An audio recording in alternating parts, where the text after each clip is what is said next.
v každém případě zkusím mluvit česky, protože já myslím, že všichni tady, kdo dneska tady je, rozumí česky. Aby naši přátelé, naši spolupracovníky taky rozuměli, o co se jedná dneska. Vážení dámy a pánové, vážení hosti, vážení přátelé, dneska jsme tady jako shromáždili a máme ještě jednu příležitost, aby dali svoje úctu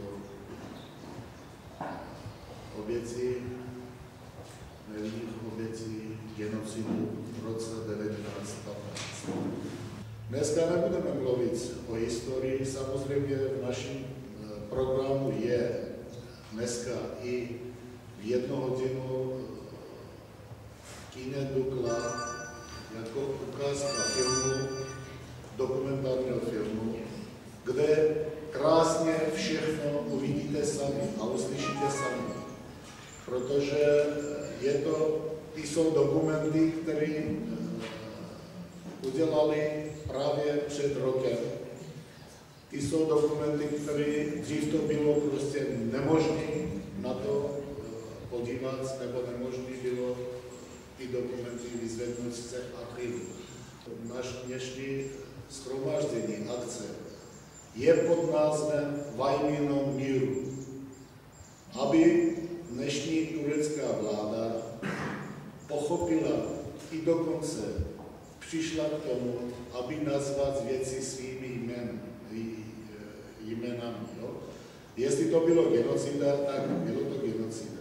Aby my, Arménci, mohli spokojeně a jako bezpečně žít vedle našeho sousedu. Náš farář s velvyslancem, oni taky museli být tady. No prostě je to 95. výročí a farár a velvyslanec obsluhují 4 státy. To znamená Rakousko, Slovensko, Maďarsko a Česko. Tak oni nemůžou prostě najednou být všude. Dneska farár s velvyslancem, oni jsou v Maďarsku. Zítra budou v Praze. Dneska oni Maďarsko, Slovensko, zítra bude Rakousko, Vídni a v Praze. Tak já myslím, že pro nás jako pro křesťany není rozdíl, jestli my všichni sloužíme Bohu. Není problém a žádný rozdíl, jestli nás dneska pomůže a udělá bohoslužbu otec Bogdan z kostelem Matky Boží. Otče, jestli můžete, prosím vás.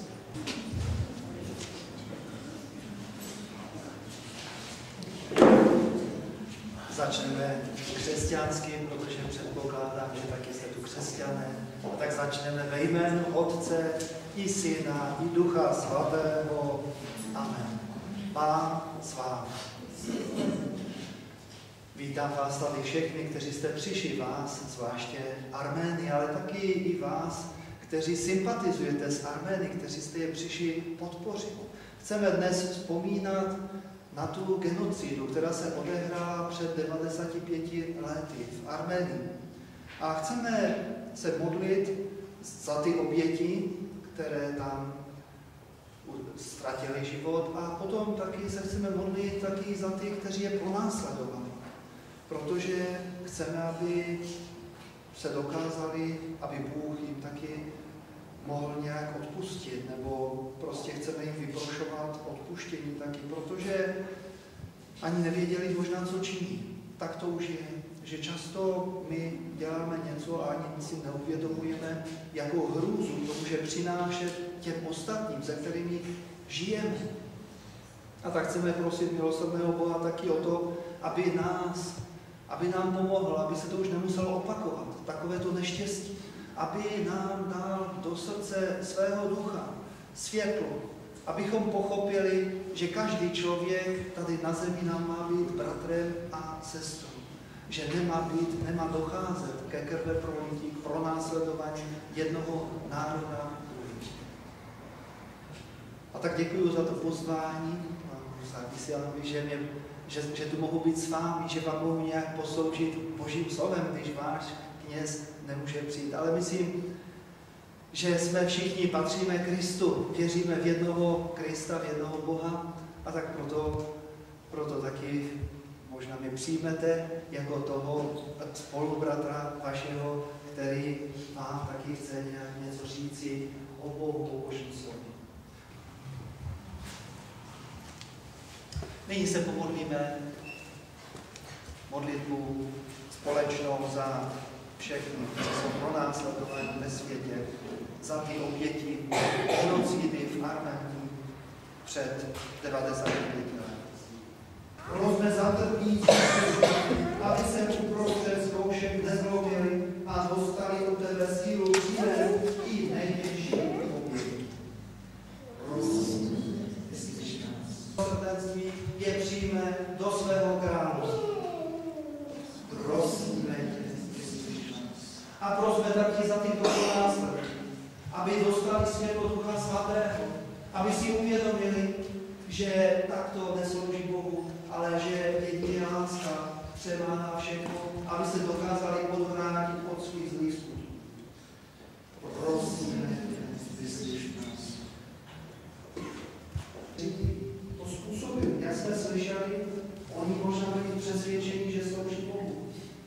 Nebyla to pravda. Nechali se obelstí. Tak jako i dneska se lidé nechají obelstí, zmanipulovat a konají zlo, protože si myslí, že tam je to v pořádku, že nikomu neubližují. Mnoho bylo masových vražd taky, se kterými jsme se v dějinách setkali. Tady si vzpomínáme na jednu z nich v Arménii před 95 lety. Slyšeli jsme slovo Boží.